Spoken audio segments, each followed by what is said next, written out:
एक डॉक्टर ने मरीज की मेमोरी वॉश करके पूछा, बताओ तुम्हें कुछ याद आ रहा है? मरीज, सिर्फ बीवी का नाम याद आ रहा है।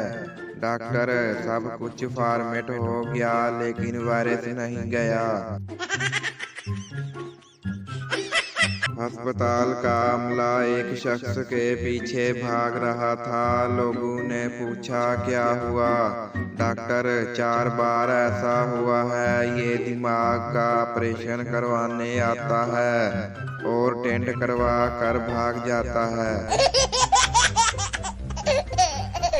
एक पठान दुआ मांगते हुए, यार अब तुमने बचपन दिया वापस ले लिया, जवानी दी वापस ले ली, पैसा दिया वापस ले लिया, बीवी दी लेकिन देकर भूल ही गया।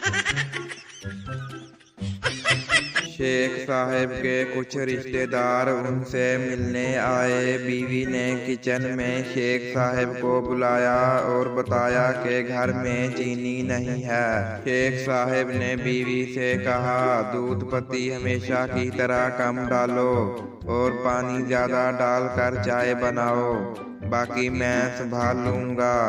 बीवी ने मेहमानों को चाय पेश की तो शेख साहब ने कहा, इसमें से एक कप में चीनी नहीं है, वो जिसके हिस्से में आए। हम सब कल बीवी बच्चों के साथ उसके घर चलेंगे। सब मेहमानों ने इंतहाई खामोशी से चाय पी। एक ने तो ये भी कहा, मेरे कप में चीनी तेज है।